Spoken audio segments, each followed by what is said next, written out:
Hello, today is Thursday, July 30th, 2015, and I am your host, Sue Brown, and welcome to Info2rail, your freight train to modern media. How y'all doing today?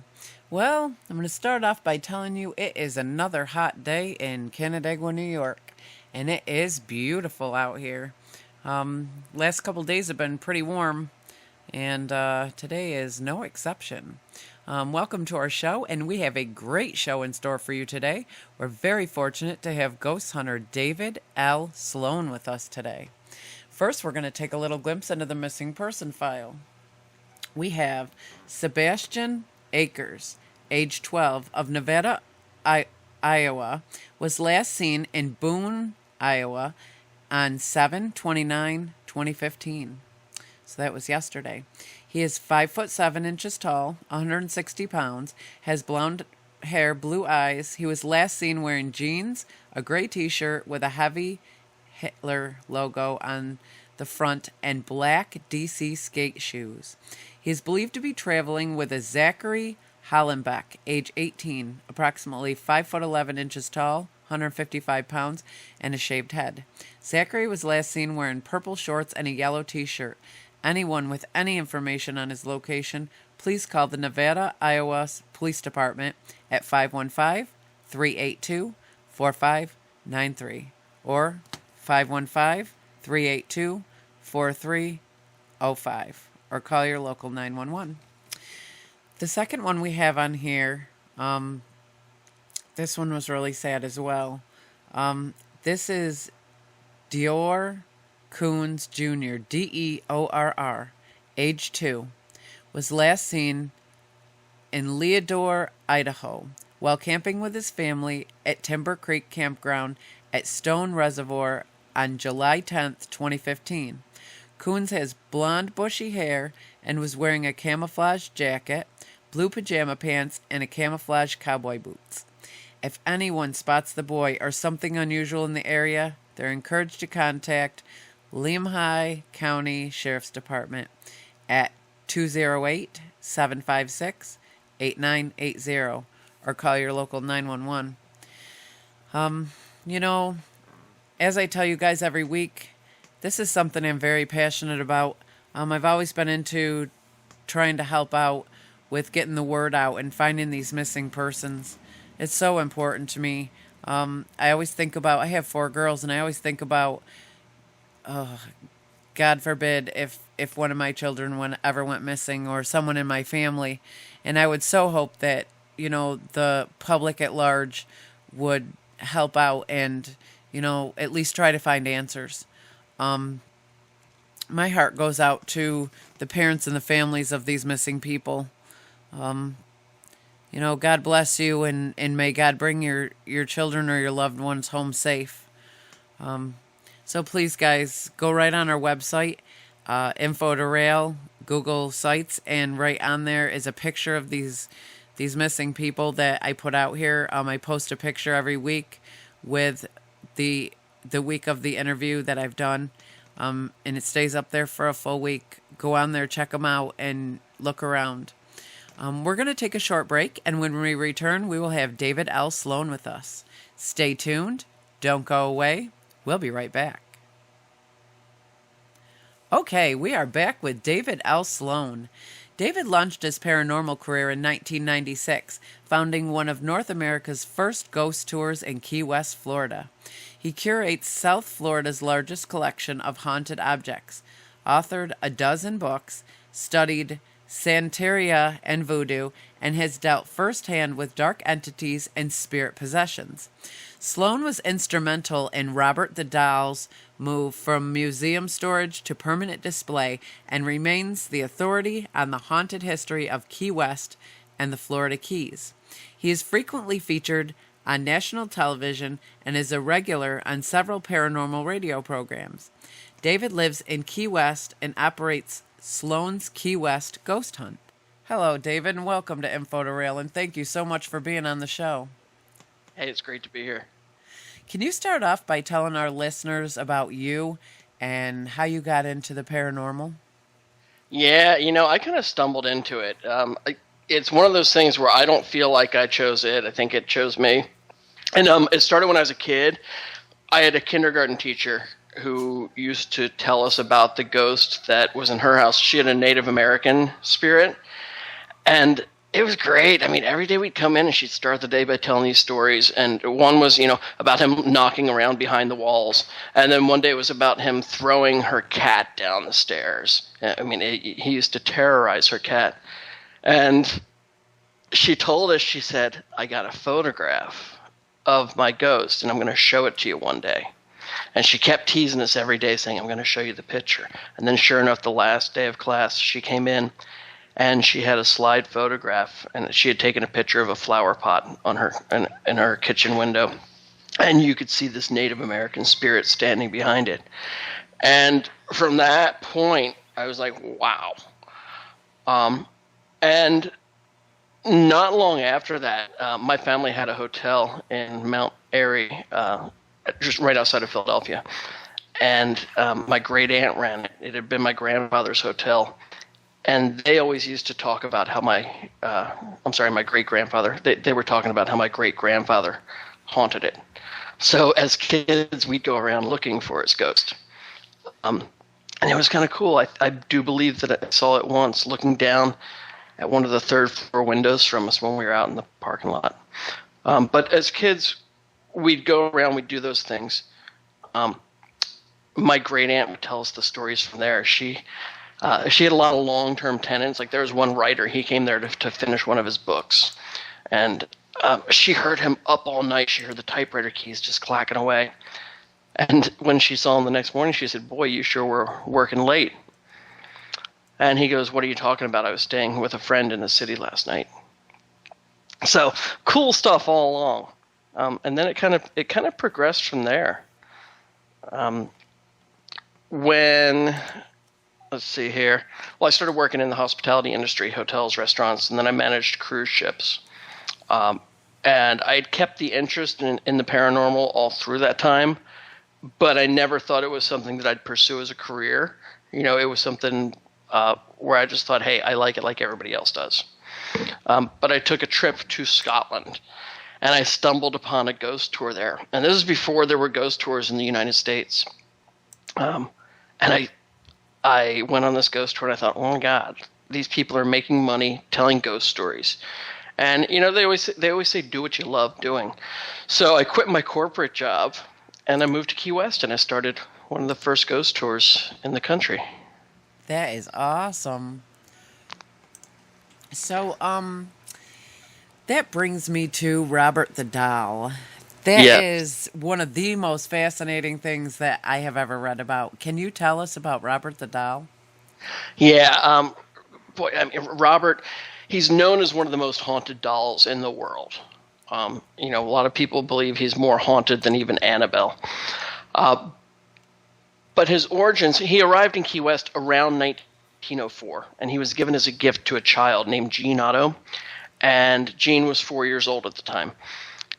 And Jean developed this bizarre attraction to the doll. Jean's real name was Robert Eugene Otto, so that's how Robert got his name. Jean gave him his first name. Jean went by his middle name for the rest of his life. So he gives the doll his name. They say they were inseparable. The parents apparently would hear them playing in a room together. They'd hear two distinct voices. And when they went to check it out, it was only Jean and Robert in there. When Jean got in trouble for the things get in trouble for, basic kid stuff, he'd say, I didn't do it. Robert did it. And he'd blame the doll. And he stayed with them for most of his life. They were close for all of his life. There was a period where Jean went away to France, but when he came back to the family home, brought his wife, she was a little shocked to find that he was building a special room for the doll, and that he spent a lot of his time talking to the doll. He'd take the doll with him when he was painting. And they say that during his final days, he actually spent most of his time in the attic with the doll. So they were inseparable for most of his life. Whoa. That is awesome. I've read a lot about this on your website, and that is fascinating. Can you tell me what experiences you've had? Yeah, the first time I found out about Robert, I had moved to Key West. I was researching the different ghosts, and I'd gone through the archives and found a lot of leads. And then I went around knocking on doors, which was great because I was able to kind of preserve a lot of the haunted history before these people who knew it moved away. There's a lot of turnover in Key West now, but I was talking to people who had been here for 25, 30 years and had a lot of stories. So I went to the artist house, and that's what they call the house where Robert lived most of his life. It's called the artist house because Gene Otto was the artist. So I knock on the door, and a guy named Daryl Myers, he was the owner at the time, and I was actually looking for the ghost of Ann Otto. I'd come across reference to her in an article. So I told him, "Hey, I'm here to talk to you about ghosts." And he goes, "Oh, you want to hear about Robert?" I said, "No, I'm here to talk to you about Anne. Who's Robert?" And he told me that a little bit about Robert, and he explained that he's a doll. And I thought, oh my God, this guy's insane. A haunted doll. How ridiculous is that? And then he said to me, "Would you like to go see the room where Robert used to live?" And you got to understand, it wasn't scary to me at the time. I'm thinking, yeah, I'll see your room, whatever you want to show me. But then right after he said that, the phone flew off the hook. This is back when phones had cords and were plugged into the wall. Yep. And the receiver or the handset from it just shot out towards me, and it was a short cord, and so it snapped it back. And I looked at that, kind of thinking, okay, that's weird. He just looked like, yeah, that's normal. And then we started to go up the stairs, and there was a bookcase right by the stairs, and the door on that bookcase opened up as if to stop me from going up, or maybe to say, "Hey, I'm here too." Whichever the case, we went up the stairs, and it's a really cool guest house. I mean, the home was built late 1800s. It has a beautiful turret. It's got kind of a Victorian style to it. It's really a mixture of like 4 different architectural techniques. Or styles, but there's a small staircase at the back of the second floor, and we went up there, and there was a hatch opening up to the attic, and he pushed the hatch back, and we went up into this room, and the best way I can describe it is that it was very surreal. It was furnished as if somebody was expecting to have a little tea party for kids. There were small furniture. Small little tables. And this was some of the original furniture that had been there when Robert had occupied that space. And you have to understand, Robert, he's the size of a small child. He's about 3.5, 4 feet tall. He's stuffed with straw. He's covered with this fabric. The termites have eaten at it, so it makes him look like a burn victim. So we step up into this room, and there's the creep factor. You're in an attic, and it's set up for like a kid's party. But I was just nailed with this very negative heat energy. And it hit me right in my chest. And it got to the point where I felt like I was going to throw up if I didn't get out of the room. And so I thanked Daryl. I don't want to tell him that I'm feeling sick or that that I was being repelled by what he was showing me. But I told him, I said, "Thanks for showing me. I really appreciate it. I'll do a follow up with you later." And I took off. And when I got out of that room, that whole feeling went away. And then I started pursuing Robert's location. Daryl had told me that he was up at the Fort East Martello Museum, but Robert was not on display. They kept him locked up in the back. So I made a few calls, and I talked to the girls who worked at the front desk, and they'd be like, "Oh no, I can't show him to you today. Why don't you call back tomorrow? Talk to so and so. She'll be working." Nobody wanted to show me the doll. Wow. But then when I finally got to see him, got that same negative heat energy. I mean, it was exactly the same sensation that I had up in the attic room at the artist house. I've had that feeling before. As I told you when we were chatting before the show, I've had that feeling before. It is overwhelming. Oh, Now, do you attribute that feeling to a certain type of spirit? for me, it was, I could feel that there was something negative that was evil in life, so it's evil in death. So that's exactly how it made me. It made me feel like it knew why I was there and it did not want me there. Yeah, I got the feeling that it didn't want me there. Didn't get so much that evil feeling, but definitely something making its presence known. And you know, I didn't know it at the time, but that would start us. God, it's been like 19 years now that I've been trying to get to the bottom of the story about Robert. And I tell you, I think we've only scratched the surface. We've found so much. What I really set out to do was to reverse engineer every legend about him. And I kind of wanted to do this, when I did my original research. I'm always very thorough with my research. Mm-hmm. If something's a legend, I'll state that it's a legend. If something's a fact, then, I'll present it in that way. And after I had sold the first ghost tour that I started here, I listened in on a couple of the guides and the stories. I could tell they were going off of my original script, but the stories had they had become so overblown. I was like, oh, okay, this is a little ridiculous. And then I started thinking, well, the stories that I'm hearing are close to 100 years old. Where did they change along the way? And how much of this is true? And how much of this is just legend or has been fabricated? The cool thing about it, with all the stuff I discovered, it confirms so many of these legends, but it really kind of set the record straight on them, too. Well, I was reading here, you had written Robert the Doll, the book. Right. And I was reading here on your site that people actually heard the doll giggle and saw the doll move without any help. Yeah. That is so creepy. It's like, I always laughed at Chucky. Right. Because I thought that was so ridiculous. You can't possibly possess a doll. I used to think that was crazy until I read this, and now I don't know, dolls are creepy to me anyway. Yeah, and dolls do have that creep factor, and, there's a few things about them.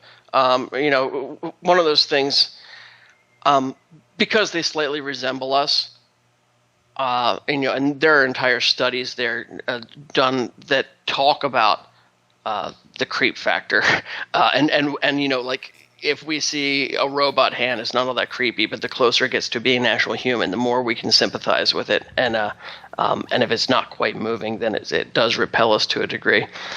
But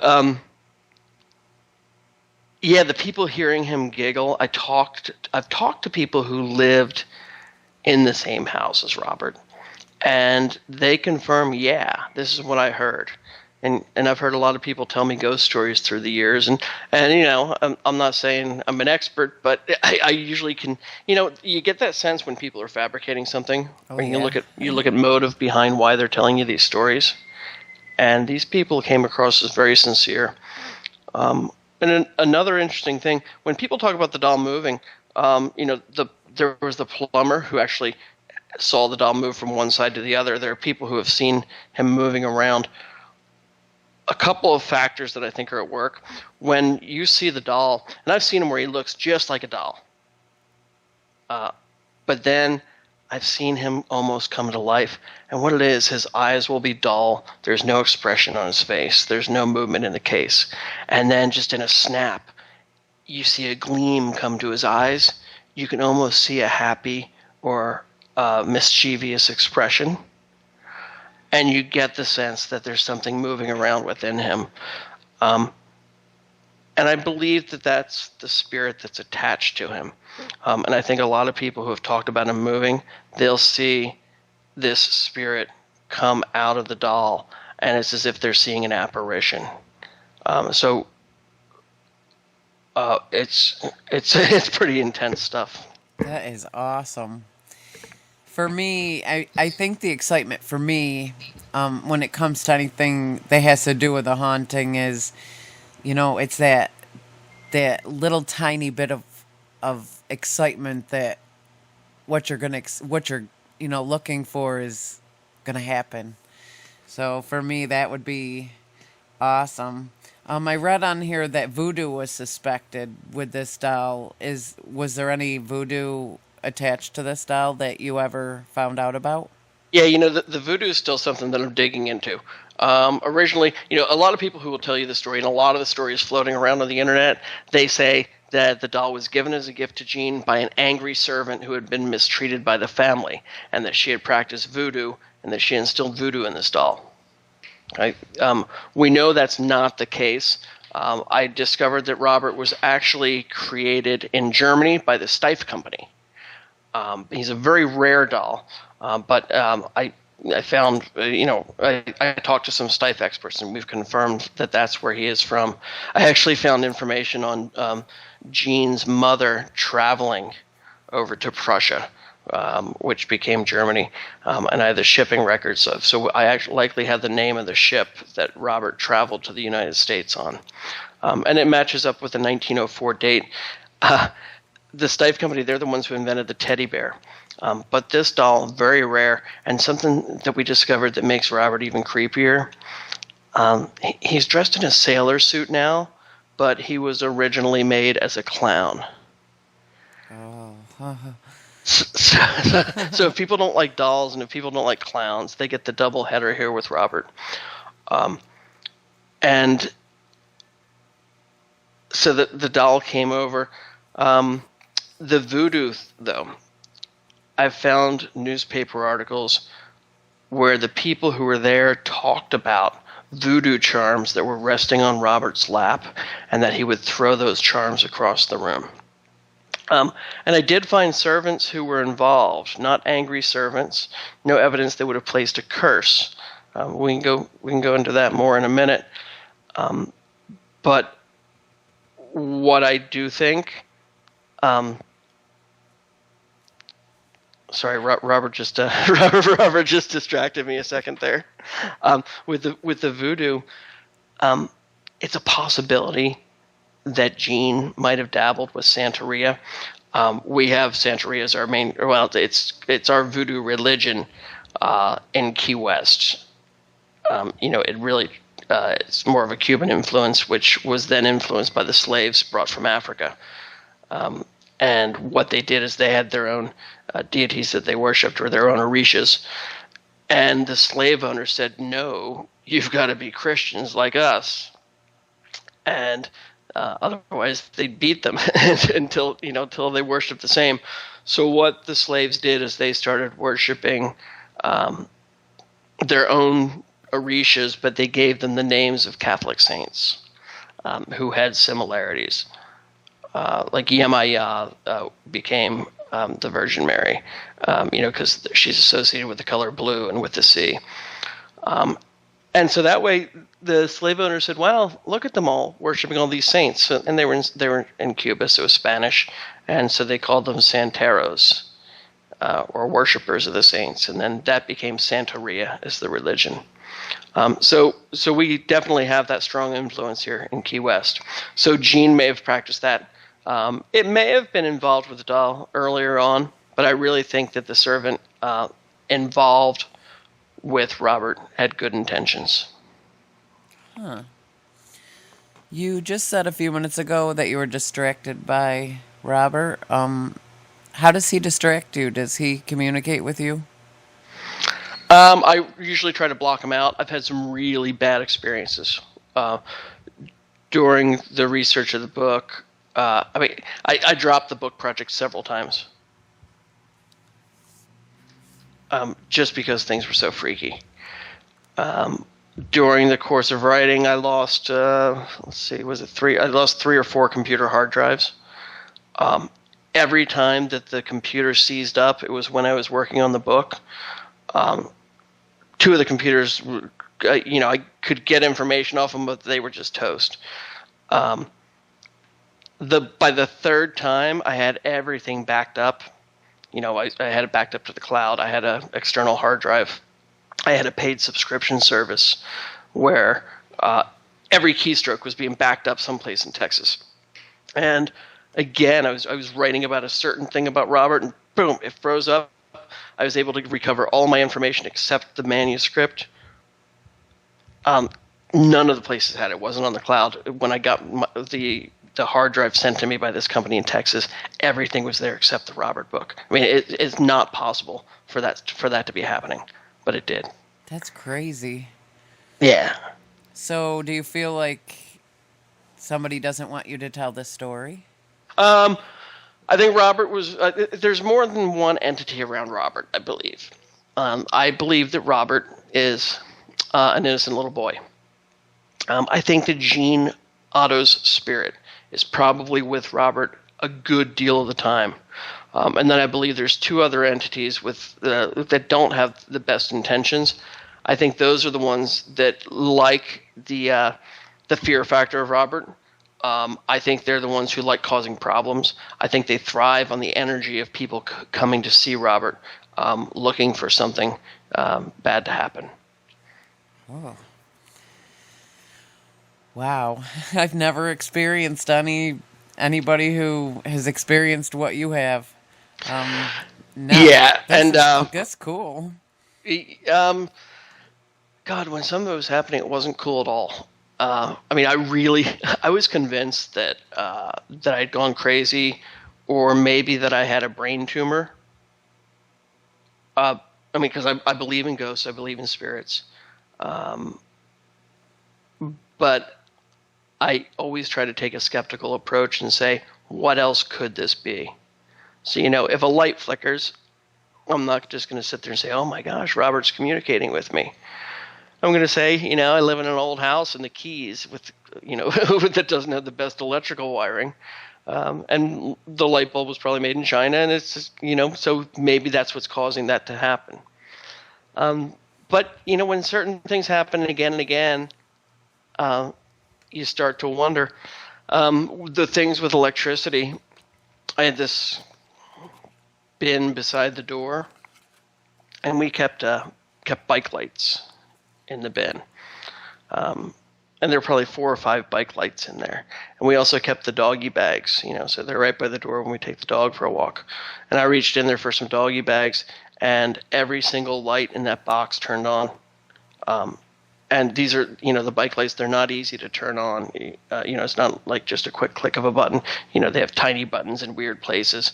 All of them just started flashing at once. And then I had electricity coming out of my fingertips, and not just a static shock or anything like that. I'm talking like very strong voltage of electricity came out.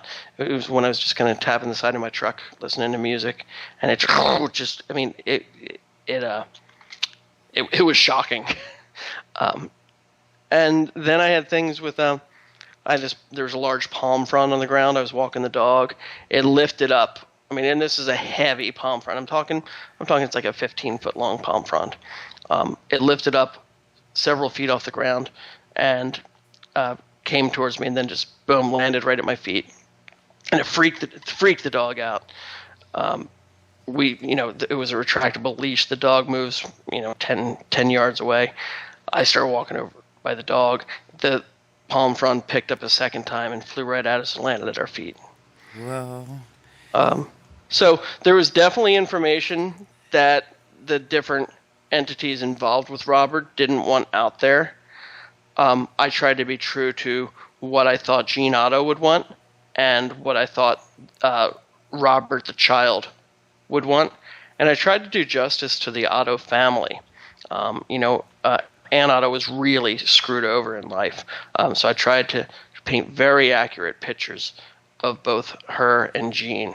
Because I don't think anybody wants the legacy of being, those people who had the doll, because there was much more to them. So I try to paint a real picture of them, so that people can understand Robert as he actually is. Absolutely. I just think that that would just be, the experience of the search of it. I think that would be fascinating. You're lucky, I think that's great. Yeah, I feel very fortunate. And I always have loved the research aspect. Um, and when it comes to ghosts, with my tour down here, I call it a ghost hunt instead of. Um, I don't call myself like a paranormal investigator, so to speak, because I love hunting ghosts. I love going to where they are, and I love experiencing them.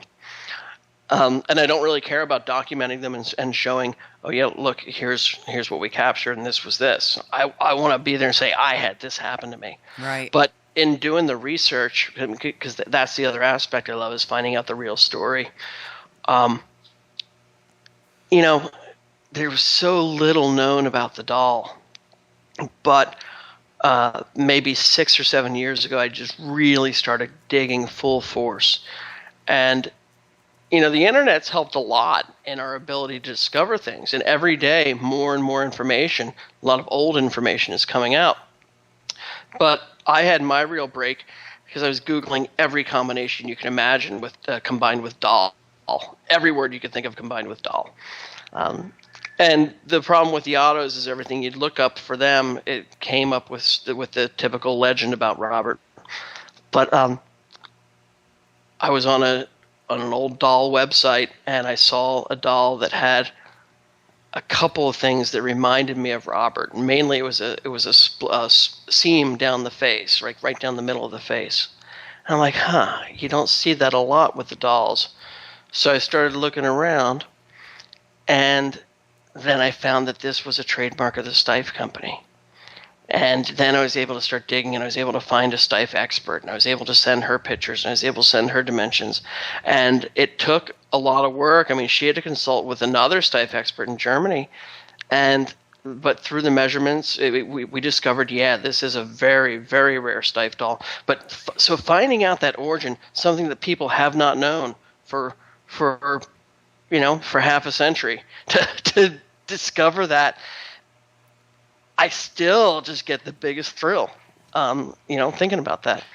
And then finding out how he was originally dressed, and then finding out the servant connection with the family. There's some really just fascinating stuff.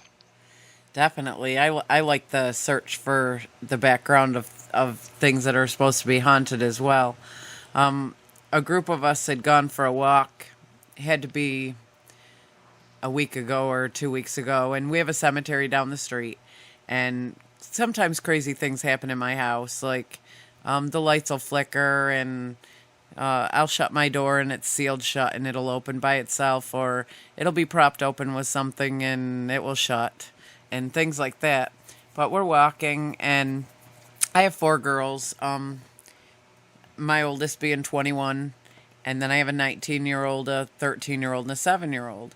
Well, the 2 older ones have experienced a lot, but the 2 younger ones not so much. So we were out for a walk, and it had to be probably midnight, 1 o'clock in the morning. We were just out walking. We couldn't sleep. And we walked when we got close to the street light down the street, and we walk a lot down there, and that street light it never falters. Well, it started out when we walked out our front door. We have a street light right outside of our house, and that went out for no reason. And the only time that thing ever goes out is if somebody flashes the brightest light they can on it, or our power gets knocked out. Never goes out by itself. Well, that night when we had gone out, we all were in a group in the driveway getting ready to go for a walk, and it went out. And that's when I said to myself, I'm not going to say anything out loud to freak out my 2 younger ones, but this is not normal. And everybody started freaking out anyway. So we got down by the cemetery, and the closer we got to this other street light down there, it went out.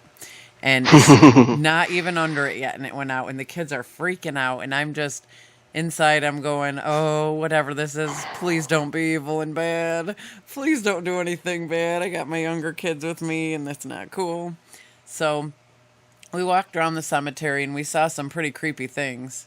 I don't know if it was our eyes at night because it was dark and we were looking for it or whatever, but when we had come out, I thought I would try an experiment before we even got near it. That street light, I said, if somebody's out here with us, just shut that street light off. And we took one step and the thing went off again. Nice. And I was like, okay. And by this time, my 7-year-old is like, Mom, I don't like this. And I said, we're okay. It's all right. And I lost my dad in October to cancer, and it was very peaceful. To let him go was so much more peaceful than to watch him suffer. So, I miss my dad, but my dad's in a better place, and I'm at peace with it, and we all are. So, all I could figure is it had to be my dad, and he was walking with us and making sure that we were safe. Yeah. But that's the stuff I love. And, no matter how many more times we said, can you shut that street light off again, it would not go off. So Yeah. it was one of those things that I kind of think sometimes they do things at their own will, and sometimes they're just not going to do it when we ask them to. But and I also think I always believe spirits seem to need energy, and they like to get it different ways. And whenever we can provide it to them, that's great. But we need to think, they're not eating sandwiches every day, and they're not getting their fruits and vegetables and water. So for them to do anything, it's a little more involved. So I think that's why they'll usually appear or do whatever will let that person know they're around, in the simplest way, with them expending the least amount of energy. That was one time when we went out walking that we really weren't looking for any kind of activity. We were just out walking. So I think that's kind of, my dad was, he had a really good sense of humor, and he was, everything was funny to him, and he always laughed. His motto was don't sweat the small stuff, and, just nothing is that bad. So I think that was kind of his way of saying, okay, let's go for a walk, Nice. And it was crazy, but my poor 2 younger kids, they were just not too happy about the moment. But I thought it was awesome. I mean, I just said, come on, if there's somebody out here with us, just shut it off again. And it went off just that quick. One day the kids will be telling the story to their friends and talking about how cool it was. And it definitely was cool. I know that there's something in this house. I don't know if I brought it here or if it came here. I don't know if it's attached to me. I don't even know if it's the same thing that I encountered when I lived in my trailer, but there's something. I know there's a little girl here. My daughter was doing EVP, and she said, if there's anybody here, just say who you are. Say that you're here. And this little girl's voice said, I'm here. But that's before before I found out that they had technology like the Spirit Box, which I've ordered one, and I can't wait to use it. Yeah, the Spirit Box are pretty interesting. Can you tell us a little bit about your haunted tours, your ghost Yeah, hunt? yeah. Well, like I said, when I moved to Key West in '96, I started up the first ghost tours here, and it was one of the first ghost tours in the country. I think there was one already in St. Augustine, one in Charleston, and one maybe in New Orleans. That we all kind of got started up around the same time, and so we introduced the top hat and the cape, and I pretty much mimicked what I had seen in Scotland, because I was just so blown away.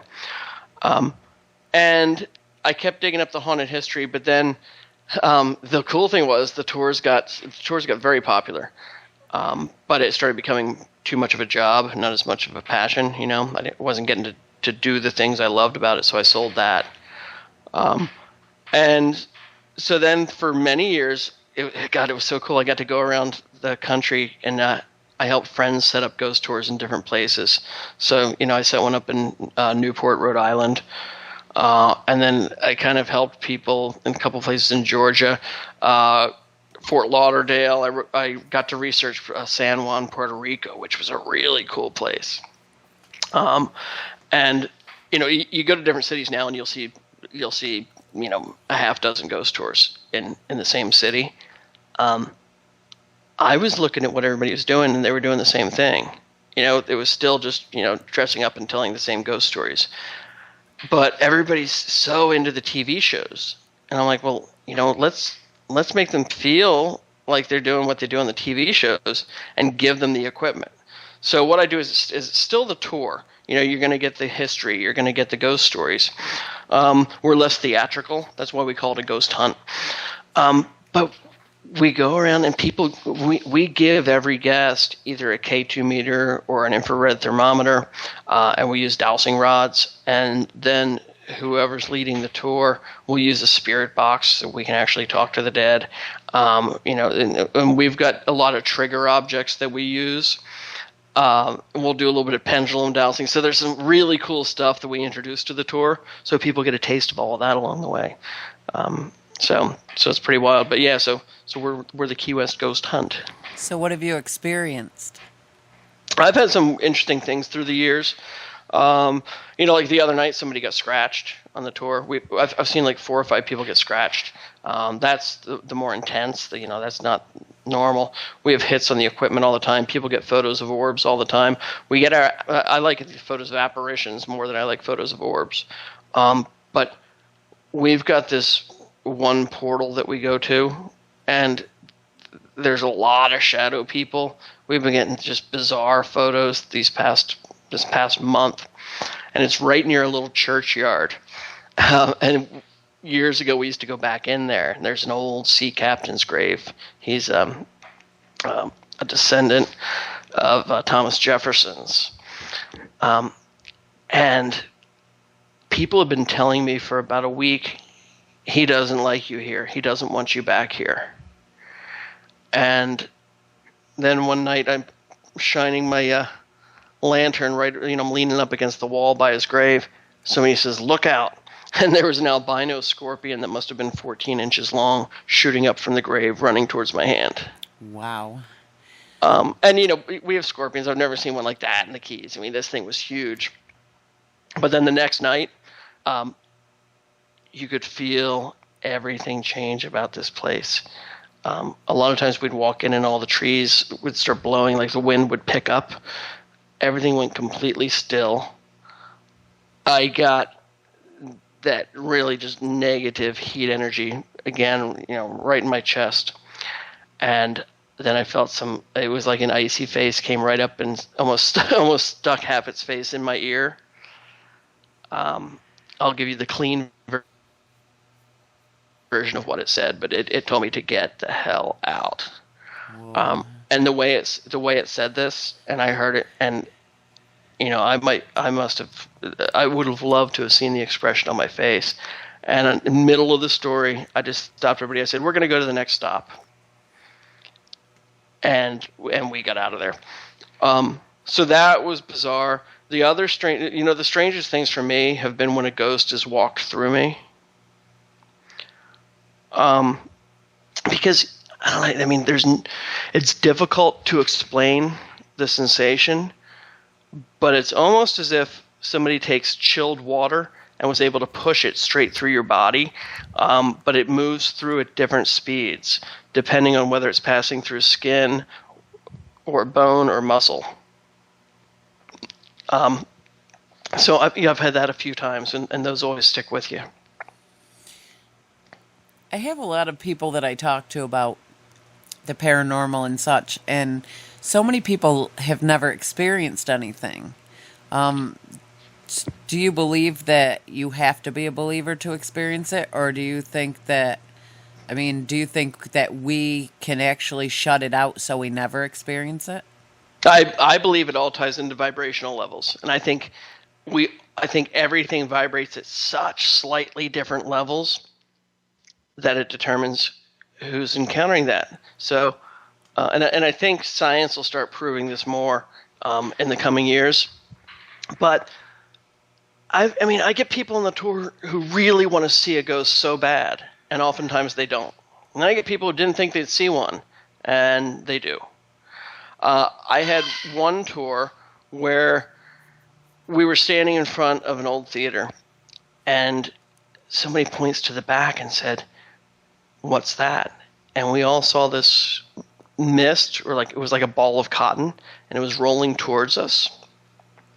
And half the people could see it, and half the people couldn't. And the ones who could see it are like, oh my God, what is it? And the ones who couldn't are like, where? I can't see. Where? And this thing came within about 5 feet of us, and then it took on the perfect image of a little girl, a little dress, completely transparent, and she walked right up to the doors. I was standing probably 6 inches away from her, and she didn't see any of us. She looked right through all of us, and then she turned around and started walking back, and she turned back into that ball of cotton or that mist and disappeared back into the theater. But, with a group of about 20 people where half could see it and half couldn't, that's what really got me thinking about it. And so, it's not like 10 people are going to hallucinate the same thing or imagine the same thing. Right. And it's not like 10 people are going to lie about, not being able to see it. So I really do think it ties into those slight differences in vibrations. I mean, think about it. You can be sitting in your car, and you might like rock and roll music, so you're going to tune into the station that plays rock and roll, but the country music is still being beamed through you. The talk radio is still being beamed right through your car. Every type of music is still coming through. All those stations are still there, but you're only tuning into rock and roll. So that's what's your reality at that moment. That makes sense. And I think it's the same way with ghosts. I mean, the whole spirit world, ghosts aren't up in the sky somewhere. We often kind of refer to them as being up there somewhere. I think there's the ones that are here are still living on the same plane. They're right here with us. It's just, they're vibrating on a different level or sending out that different signal. Do you think that these spirits can travel back and forth between what they call heaven and earth? I think some can. I don't think they're all trapped. I mean, one of my theories about Key West, people always had to fight to stay here. It was never easy to live here, but it was always rewarding to live here. And I say it half jokingly, but I really do think some of the people here, they die, they get up to heaven, and they say, hey, this is okay up here, but I'd like to go back to Key West. I think it's hard for us to say what's really happening on the other side. We can observe what happens. I don't feel like all of them are stuck here and all of them have a mission. I'm pretty convinced that we have spirit guides, and I think those spirit guides probably have the ability to go wherever it is they go. And come back, and I think they can pop in and pop out. I've heard a lot of different takes on that. I've heard that the spirits that are trapped here some of them don't know that they're dead. In some instances, if it's a violent murder or, something where they don't even realize that they were killed.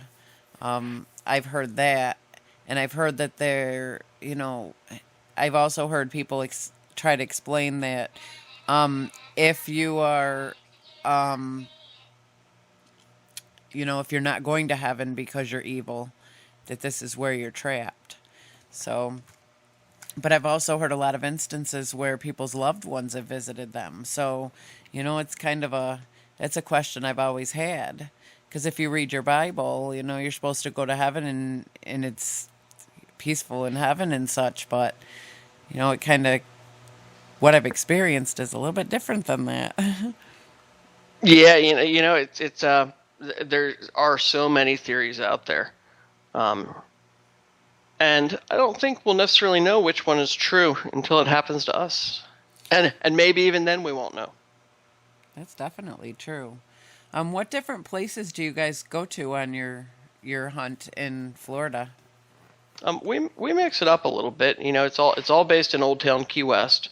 But we start off from a place that's called Kelly's Caribbean Bar, Grill, and Brewery. And it's a cool place because it's the original offices of Pan American Airways. Pan Am started in Key West. The first international flight left from here. We've got a cool aviation history. But then when Pan Am moved, they moved the ticket office building, up the street. It used to be seaplanes that took off. But when they moved it up there, we think one person attached to Pan Am came with it. Because it's the coolest thing. It's a cool little building, and it's got a aviation theme going.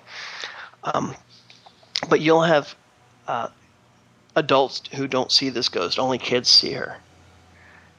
And they'll be having lunch or dinner with their parents. They'll be like, "Hey, mommy, who's that?" And then the parents are like, "Who's what?" And they all describe the same lady. They say a lady in a funny dress with like 100 buttons on it. Wow. And I was looking for any woman who was associated with Pan Am back then. I couldn't really find anybody because they didn't have flight attendants at the time.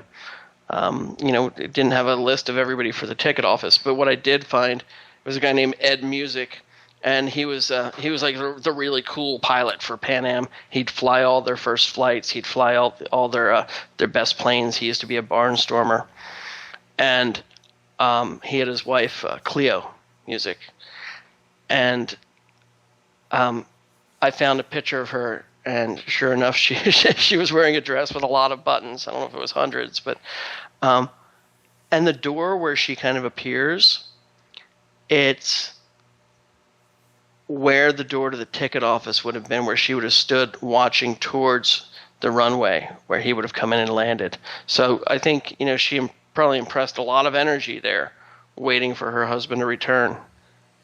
And so I think that's why she's there. So we start off there. There's actually about 13 ghosts in Kelly's restaurant. And then we hit an 1829 murder scene. It's one of the oldest crime scenes in Key West. We've got a ghost there who likes to come out and hear his story retold. And then we've got a lot of places with the deceased children.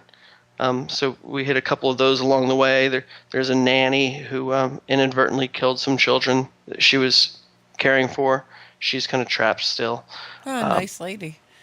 No, it wasn't. It wasn't what she intended. It was tainted food that she had prepared. Oh. So she's pretty distraught about it too. But and then we mix it up. We've got an old doctor's house. There's the old church that's built on top of a cemetery. There's a haunted theater. And right now we usually finish up going inside the old Masonic Lodge. It's an arts organization now, but it's really cool. We talked to some of the Masons in there, some of the people who've been there through the years. So we actually came across your site because my oldest daughter's 21 and she's very much into this too, and we were looking for ghost hunts and stuff, and we came across it and she's like, "We gotta go there, Mom, we gotta go there." So we were reading about it and I said, "Oh, we definitely have to." I mean, that's like a road trip we definitely want to take. Yeah, and Key West is one of the most haunted cities in the United States. It ranks right up there with New Orleans and Savannah. So we've got a great haunted history, and of course, with a great haunted history, we've got a bunch of ghost tours down here. And they're all a little bit different. But if people want I always tell people we're the real deal, and we're the hunt, not the tour. We don't do the costumes, and we actually try to bring the ghosts out. But there's risks with that as well. I mean, we do a cleansing at the end of every hunt. Because when you're trying to get these ghosts to come out and interact with you, you have the risk of picking up a hitchhiker or, of them trying to go home with you. So we try to make sure that doesn't happen. And a lot of people, they're like, "Whoa, we don't want that. We just want some stories and some jokes." So I say don't come with us then. We're more real deal. And it's cool. And we usually have pretty good activity. Is there any specific thing you can do to protect yourself before you go on these tours from any hitchhikers? Yeah, I tell people if they're religious, they can say a prayer of protection. People have a guardian spirit, they can just ask them not to let anybody in. And then, if people, I tell people if they're not religious, they can just visualize themselves surrounded by this bright white ball. Like if you picture this force field around you, then that can work. But then what we do is at the end of the tour, I use a couple of things that we use as cleansing in Santeria, and I use those to cleanse people, just to kind of lift anything that might be there. And one of the things is actually just ground up powdered eggshell. It's called cascarilla powder. The egg has all the symbols of, for purity and for life, and it has that lifting power to draw things out. And then we use something called Florida water too. If somebody has a problem in their home where they're being bothered by spirits, is there something that they could do in their home to, kind of protect themselves or maybe get rid of the spirit? Well, I always suggest talking to the spirit, because you got to realize ghosts used to be humans, or at least most of them did. So you can just talk to them like you would a human. A lot of people think you're supposed to yell at ghosts, or you're supposed to make it out as though you're better than them, and we're no better than them. I'd suggest starting up a conversation saying, "Hey, my name is David. I don't know if you can hear me right now, but I'm going to talk to you anyway. It's been interesting. I've noticed this happening and this happening, and to be honest, I don't like that happening in my house. You probably see this as your house. What do you say? We try to live together, but please, I need you to stop doing this. I need you to stop visiting my child or scaring my child. I need you to, you just come up and ask them the things to do and see if they do it. And then if they don't, after you've asked them, then, that's when I'll go in and serve an eviction notice to them and just, get them on their way. But a lot of people, I don't know, there's so much misinformation out there. And I think people should do whatever works for them, but people think saging, and, they're like, oh, I'll just burn some sage and that'll get rid of things. But, there's a certain technique for saging, and you have to put certain intentions behind anything that you do. You can't just burn a little bit of sage and say, okay, this will work. And then you have some people who buy the sage smudge stick that has sandalwood in it, and sandalwood actually creates nests for the ghosts. So some people are doing more damage than they are helping things. So, there's a lot of different stuff. I use heavier stuff when I do cleansings, and I use a lot of stuff. And that's something that I do. I don't charge people to do it around Key West. If somebody has a problem with a ghost, I'll go take a look for them and try to help. Which I think is one of the important things about being in the ghost business is, encountering other people who have them, letting them know they're not necessarily crazy. Right. And don't get me wrong, some of them are crazy. But and a lot of times, drugs and alcohol and insanity can play an effect on people seeing spirits. I don't think that they're not seeing them. I think it's affecting their vibrational level, where some of them are seeing this terrible, terrible level of what's there. Maybe the people doing drugs and alcohol, maybe it helps them to see them better.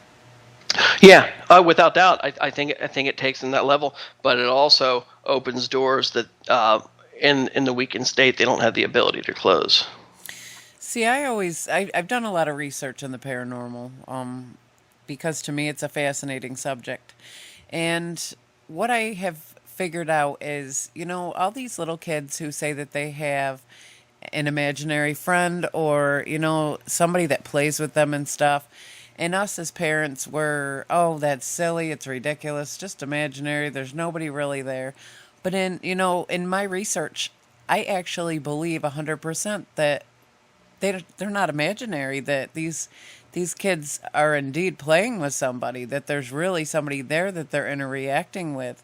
And because they're young enough, they haven't been taught yet how to, shut that door, that kids can actually really interact with the other side so easy. Right. And I think that's the whole case with Robert the doll. I mean, I really do believe that a child died at the house and that somehow that spirit went into the doll. And I don't believe Gene was just playing with the doll. I believe Gene was playing with the ghost of the young boy who died in his house. And I think they became friends. And I think he continued to see spirits all of his life. And I think, that's why when he came back to the house, I don't think he was an insane old man talking to a doll. I think he was a guy who was honoring the spirit of his childhood friend.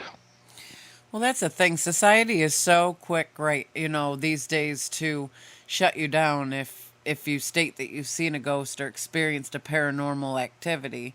And society is, oh, you're crazy or something. And the truth of it is, there's so many people who have experienced it. If you've never experienced it, how can you possibly say that the people who claim to have experienced it didn't? Yeah, well, and I think people are more opinionated in this day and age. People feel that their comments are more valid. I think a lot of people used to be polite and keep their mouths shut about things. But I actually think the number of people who believe in ghosts and who are having encounters is on the increase. And I think it's so cool that nowadays we do have all these groups, all these paranormal groups who are very open about it, so that people do have someone they feel comfortable talking to. You think about back in the day when people would be accused of being a witch and they'd be burned at a stake for talking about things that we're talking about now. So I think it is good progress, and there's always going to be the haters, but pretty much no matter what you do, there'll be people who take the opposing view, and I think we just need to be true to ourselves and to our own beliefs. I think what makes me laugh is the people that actually have sat through a paranormal experience and will not in any way, shape, or form admit that what they just went through is paranormal. They try so hard to say, oh, you know what, it was probably the wind. No, there's no wind in this room. Or, oh, the door latch is bad. No, the door does not pop open by itself, People witness things, but they're so quick to say, no, that was nothing paranormal. Yeah, and that, I think a lot of times that might be for their own self-preservation, because we never know what path someone's taken in life that's gotten them to where they are, and those experiences have completely structured their beliefs and what they can handle and what they can't. So I always just figure, okay, whatever it is that's happening, they're not at a point in their life when they're ready for this. And maybe it's that they live alone, and if they see that there's these things out there, then they're not going to be able to feel safe in their own house. Or maybe they lost a child or a loved one, and the thought that they haven't crossed over, that they might still be trapped here on Earth, would totally freak them out and shatter their belief system. But it's impossible to ever know what somebody's thinking. And that's why, I always try to take the approach of, just respect everybody's beliefs. And that's one thing we do with the ghost hunt. I tell people, I say, you don't have to be a believer in order to have a good time. Just come in with an open mind. Well, it just makes me giggle because my mom is one of them. I mean, she sits right here. I'm at my mom's house right now because when my dad passed and stuff, he got diagnosed and he went pretty quickly, but I want to make sure that my mom's okay, and we're gonna sell the house and just trying to help my mom get situated here. But the things that happen in this house have happened since I was a kid, and it's so funny because she witnesses them too, and she'll say, oh, there's nothing in this house, and it just makes me giggle because she knows, she's right here and she sees it, but under no circumstances will she say out loud that there is something going on in this house. It just makes me laugh. Yeah. I think it's a generation, that generation was, I haven't met too many people, she's 71 years old, and so many people her age are like, oh, that stuff just doesn't happen. You guys, you younger generations. And I'm like, oh my goodness. But she makes me laugh because she witnesses it with us, and then she's, oh, there's nothing in this house. And it's like, oh, yes, there is. Just, it's funny to me. For me, I think that from what I've researched, and, I have a lot of guests on here that are into the paranormal, and I happen to believe that, even if your spirit's not still here, I think that we leave an imprint where we spend the most amount of time. Mm-hmm. I had somebody on my show tell me that, and that makes a lot of sense. If you're a very evil, negative person, and this was where you lived, it makes a lot of sense to me that that imprint of that negativity would stay behind, that negative energy. Right. I mean, does that make sense to you? Oh yeah, yeah. I think we yeah. I mean, anywhere we go, um, and I think it kind of ties back in with those vibrational imprints. I think we can impact the levels that places we've been are vibrating. And that's why certain rooms have a mood when you walk into them. Oh, I've experienced that mood once. That is something I could not even explain it in words. The only thing I can tell you is I had to get out of there as fast as I could. I was not okay. I was sweating and sick to my stomach and just felt like there was an elephant on my head and my chest, and it was like whatever was in that house was saying, you know what? You're getting a little bit too close to the truth here, and I don't want you here. And, this girl is my friend. This is her house, and her son and daughter-in-law and their baby live in that house. She lives down the road with her boyfriend, and her daughter-in-law is so afraid to be in that house, and their little boy sits and chats away with whatever's in that house a lot. I think, if what I read is real, and this man did in fact take a lot of little kids' lives in that house, I think that little boy's got a lot of little lives, little people to chat with. Yeah, yeah, and so many times the kids just don't understand what's going on. That's one of the things that we'll try to do when we encounter the kids on our hunt. We'll try to move them along, help them cross over. It's got to be hard when you're little like that. You can't possibly understand death to start with. Right, and especially if most of the young kids, you wouldn't, an adult doesn't really sit down and say, okay, I need to have a talk with my kid about death. Right. That normally comes after someone in the family dies, and then it's, or a pet dies, and then it's, you don't really go into deep into the whole aspects of death with a child. So yeah, I imagine there's a little bit of confusion for them, but kids always have that curiosity.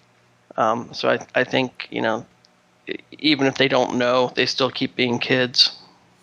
Do you believe that there is the other type of haunting where the actual act that happened in a murder and stuff replays itself? Yeah, I believe in the whole residual haunting thing. Yeah, I think if there's a strong enough imprint, it can happen. And I don't really understand why. I think quantum physics will probably explain it one day. But yeah, without doubt. We have a house here in Canandaigua. I live not too far from FLCC, the college here in Canandaigua. And there was a house on 5 and 20, and it had a bunch of college kids that rented it, and they were living in it. Well, I don't know. I guess they were partying, pretty drunk, pretty strung out on drugs. And, they were messing around, and they ended up it ended up one murder after the other. It got out of control, but they ended up on the staircase and ended up one pushed the other one down the steps and broke their neck, and then I guess the other one flipped out, so that one killed them too, and then ended up committing suicide. And as I hear from the people that actually lived in that house, nobody stays there long, but as I understand, that specific incident happens at that specific time every day. And that's crazy. They said that silverware goes flying across a room, sticks in walls. The activity in that house is huge. And of course, somebody lives there, so I can't exactly just, I feel funny saying, can I come in and do an investigation in your house? But boy, I'd love to. Right. I know that the West Virginia Allegheny Lunatic Asylum, that is one place I want to go to so bad. That the activity there is so heavy. Yeah, you hear amazing stories from the people who go there. Well, I have a list of places I want to hit, but I definitely, once we get some money saved up and we start going on these tours, I'm definitely going to hit the one in Florida that you guys do. I'm looking forward to that. That sounds awesome. Yeah, well, we'll look forward to having you down. Can you give us your website so that our listeners can come and check you out? Yeah, for the ghost hunt, it's pretty easy. It's keywestghosthunt.com. And then for the book about Robert the Doll, people can find out more about that from robertdidit.com. Can we buy your book on that? Yeah, you can buy it. If you go to robertdidit.com, you can get autographed copies. That site, that's me selling them, so I can personalize it to you, do whatever you want. Well, that's definitely, I do want it signed, so that's where I'll go. And then for the easiest way, a lot of people just like go to Amazon if they don't want it autographed. And there's 2 books about Robert the Doll on there. One's a kid's book where it's just more like fun stories.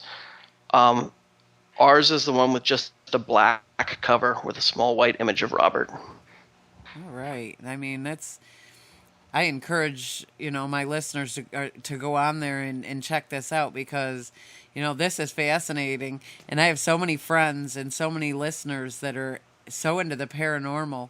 And, I think that as we progress into a different lifestyle, I think this stuff is becoming so much more, popular.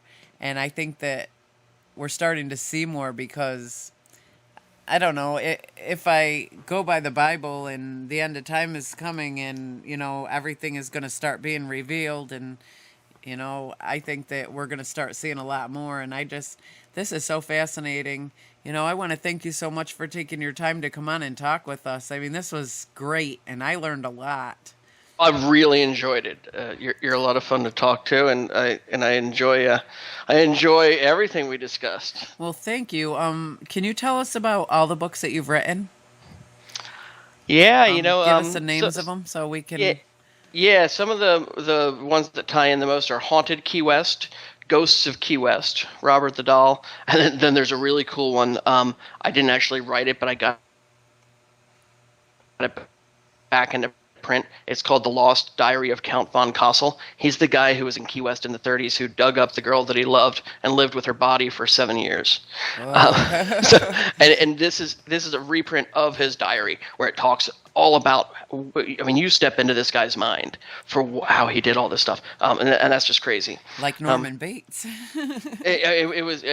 It's really just wild stuff, and all true. And then I did a bunch of other books about Key West. I did Quit Your Job, Move to Key West, and the Key West Bucket List, a bunch of others like that. And those we can find those as well on your site? They're all on Amazon. Oh, okay. Well, I again want to thank you. This was great, and I had a lot of fun chatting with you. I'd like to have you on again as you uncover more about Robert the Doll. That would be great. I'd love to come back. Well, thank you so much. Great. Thank you. Thank you. Happy hauntings. Well, thank you. You too. Bye-bye. Bye. You guys, that was an amazing interview. I have so much fun with all the guests that come on here, and that was definitely fun. You learn so much from these people who have actually been out there and experienced this stuff, and I think that is, amazing. Definitely get on his websites and check them out. I've read through both of his websites, and they are absolutely fascinating. Well, that's all we have time for today. We post our shows on YouTube, and if you want to know more about our guests and upcoming shows, please visit our Info2rail webpage. Just Google Info2rail and click on our Google Sites page. We have our upcoming guests listed there. I want to thank each and every one of you for joining us here at Info2rail. And as I tell you guys every week, if it wasn't for our guests and our listeners, this wouldn't be happening. And I want to thank you guys so much because you guys mean the world to me, and your support means the world to me. We are, right now, we are viewer funded. as I said last on my last interview, we're in dire need of a new board and a new microphone.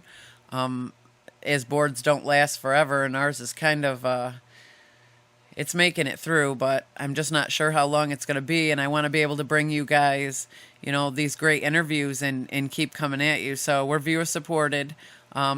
So if you guys want to make a donation, you can do that on my Google Sites page. Again, thank you so much. And I hope to see you here each and every week with new guests and new topics that are just absolutely fascinating. So, thank you. Thank you from the bottom of my heart. May God bless you and keep you, and may his face shine upon you in these uncertain times. We'll see you soon.